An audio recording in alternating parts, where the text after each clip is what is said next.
आवाज़ की दुनिया के दोस्तों, कल मैंने जो आपको कहानी सुनाई थी, आपको पसंद आई होगी।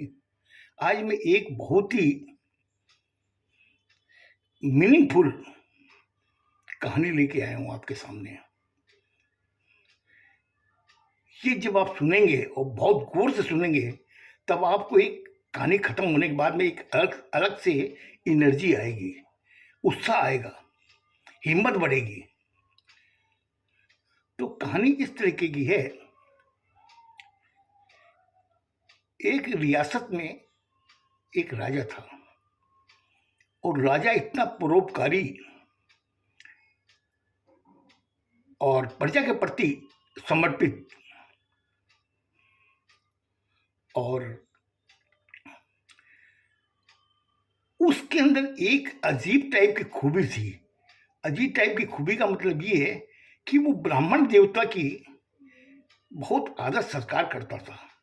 जो भी ब्राह्मण उनके पास आता था उनको बहुत सम्मान देता था, बड़ा आदर सत्कार करता था और बड़ी उनकी देखभाल करता था।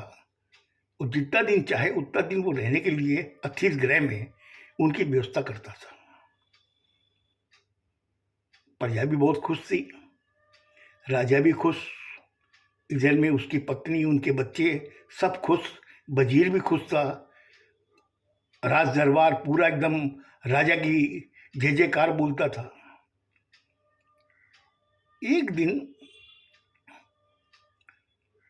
राजा के दरबार के पास में, दरबार मतलब महल के पास में, एक ब्राह्मण आया। वहां पे जो पहरेदार खड़े थे, यानी द्वारपाल, उसको उन्होंने कहा कि तो अपने राजा को जाके कहो कि एक ब्राह्मण देवता आए। इतना कहना था कि द्वारपाल जो थे उनके चेहरे पे खुशी आ गई। उन्होंने कहा कि ब्राह्मण देवता आप रुको, मैं अंदर जाके राजा को आपका संदेश देता हूँ। राजा को संदेश दिया गया। राजा बैठे हुए थे अपने महल में। द्वारपाल ने जाकर कहा कि राजा साहब, एक दरवाजे पर एक ब्राह्मण देवता आए हैं, वो आपसे मिलना चाहते हैं। बोले उनको बाहर क्यों खड़ा रखा, और उनको आदर सत्कार करके लेके आओ, वो अपने देवता हैं, अपने भगवान हैं।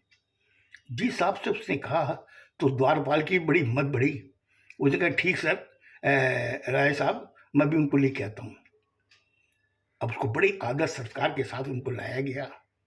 लाने के बाद उनसे कहा कि ब्राह्मण देवता कहिए, आपने मुझे कैसे याद किया।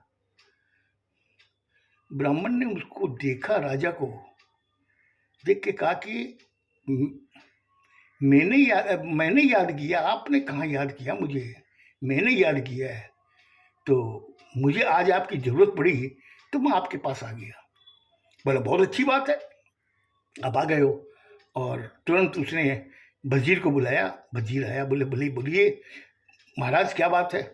बोले ये ब्राह्मण देवता हैं, इनको अतिथि गृह में ले जाओ, बड़ा आदर सत्कार करो और जो भी भोजन की व्यवस्था हो इनकी करवाओ।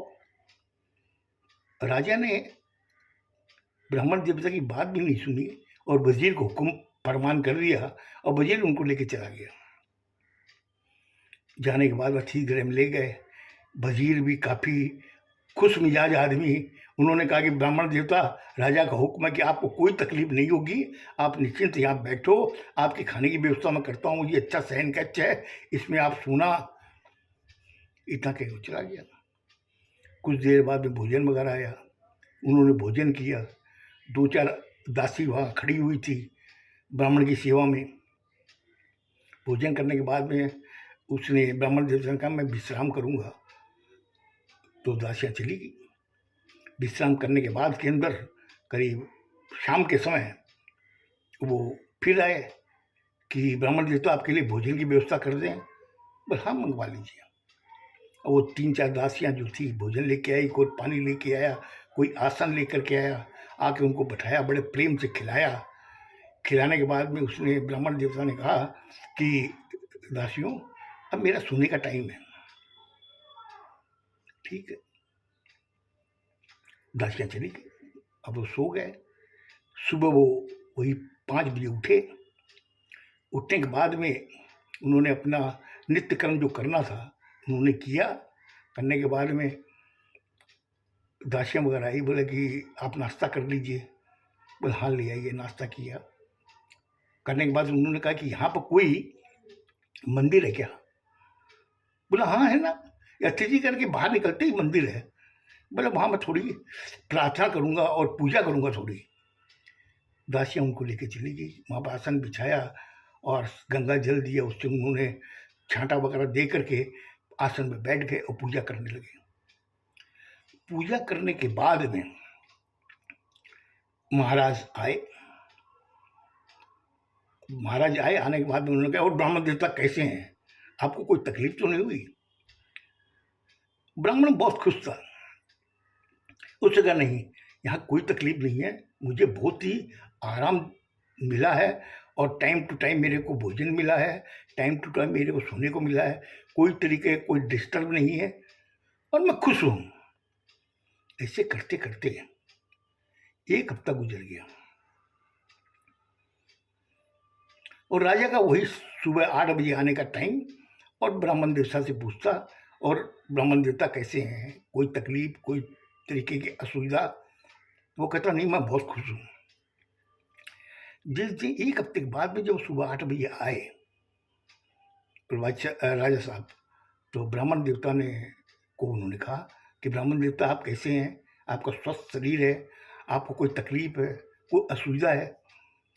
उन्होंने कहा राजा, अब मेरे चलने का टाइम आ गया। मतलब ब्राह्मण देवता क्या बोल रहे हैं आप, चलने का टाइम मतलब?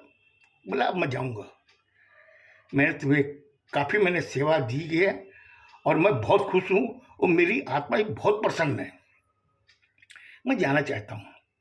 मगर जाने के पहले मैं तेरी वाइफ को भी देखना चाहता हूँ, तेरे बच्चों को भी देखना चाहता हूँ। बोले ठीक है चलिए। आगे आगे राजा, पीछे पीछे वो ब्राह्मण देवता साथ चले। अपने शयन कक्ष में लेके आए, आके वहाँ बैठाया उनको, ब्राह्मण देवता को। फिर कहा कि ये मेरी धर्मपत्नी है। उन्होंने उसको धर्मपत्नी को देखा, बहुत खुश हुए। और ये मेरे जो बच्चे हैं उसको भी देखा, बहुत खुश हुए। बोले राजा बस मैं यही देखना चाहता था, अब मैं चल रहा हूँ। बोला कि महाराज 1-2 दिन और रुक जाते। ब्राह्मण देवता बोले नहीं नहीं नहीं, अब मेरी इच्छा होगी जाने की और मैं जाऊँगा, मगर जाने के पहले मैं तुझे कुछ दे के जाना चाहता हूँ। राजा ने ब्राह्मण देवता को जब देखा, उन्होंने कहा मैं तुम्हें कुछ दे के जाना चाहता हूँ, तो राजा में थोड़ी सी मुस्कुराहट आ गई चेहरे पर। ब्राह्मण देवता उसको देखा, देखने के बाद में कहा कि ब्राह्मण देवता राजा साहब आप हंस रहे हो? बोले नहीं नहीं, हंस नहीं रहा हूँ, लेकिन ब्राह्मण देवता आप तो भविष्य और भूत दोनों बताते हैं, तो आप तो जानते हैं, आपने जब 7 दिन देखा यहाँ पर रह करके, मैं हर तरह से संपन्न हूँ। मेरी पत्नी भी एकदम ठीक है, मेरे बच्चे भी ठीक हैं, मेरी प्रजा भी ठीक है, मेरा वजीर भी ठीक है और रियासत भी खुशहाल है। मैं आपसे क्या मांगू? ब्राह्मण देवता सोचने लगा। बोला बात तो तुमने सही कही है, 7 दिन रह के मैंने देखा है, तुम्हें कोई चीज़ की जरूरत नहीं है, लेकिन फिर भी मेरी आत्मा इतनी प्रसन्न है कि मैं तो कुछ कुछ तो दे के जाऊंगा। बोले ठीक। उन्होंने क्या कि कागज़ में कुछ लिखा और लिखने के बाद में उससे कहा कि ले राजा, इसको अपने पास रख, इसको खोल के मत देखना मैंने क्या लिखा है। जब तुम बहुत ज़्यादा ही मुसीबत में हो, परेशान हो, उस वजह से खोल के पढ़ना। ब्राह्मण देवता की बात उन्होंने सुनी, उसको लेकर के अपनी पत्नी को कहा कि सुनो, ब्राह्मण देवता ने जो कागज़ दिया इसको तुम बहुत अच्छे से संभाल के रखना और खोल के तुम ही मत पढ़ना, मैं तो पढ़ूंगा ही नहीं, तुम ही मत पढ़ना। बोले ठीक। अब ब्राह्मण देवता वहाँ से निकले, साथ में वजीर को कहा कि इनको अच्छी एक सवारी कर दो, ताकि जहाँ जाना चाहते हैं वहाँ जाके ब्राह्मण देवता को छोड़ के आएंगे वो। वैसे ही हुआ, राजा का हुक्म हुआ और वो सवारी तैयारी कर दी गई, उसमें बैठ के ब्राह्मण देवता निकल गए। निकल के कुछ दिन बाद, करीब महीना 2 महीना ही बीता होगा, अचानक वजीर के पास में एक गुप्तचर आया। आके उसने कहा कि वजीर, आप लोग थोड़ा सावधान हो जाओ। वजीर ने कहा क्या बात है? बोले बगल का जो रियासत है वो आप पे आक्रमण करने वाला है। बोले क्या बोल रहे हो? बोले मैं सही बोल रहा हूं, आप तुरंत जा करके राजा को इत्तला कीजिए, क्यों कोई समय भी आपके ऊपर चढ़ाई हो सकती है, और उनका ध्येय ये है कि इस रियासत पे उनका पूरा कब्जा करने का। मुझे लगता है मैंने आपका ज़्यादा टाइम आज ले लिया। अब इसके आगे क्या हुआ वो मैं आपको कल बताऊंगा। जरूर से सुनिएगा, बहुत ही अर्थपूर्ण और समाज के अंदर जो चीज होती है उस समय वो चीज मैं आपको बताने जा रहा हूं, जो आपको सुन के बहुत अच्छा लगेगा, आपकी एक हिम्मत भी बढ़ेगी। और खुश रहो, स्वस्थ रहो। धन्यवाद।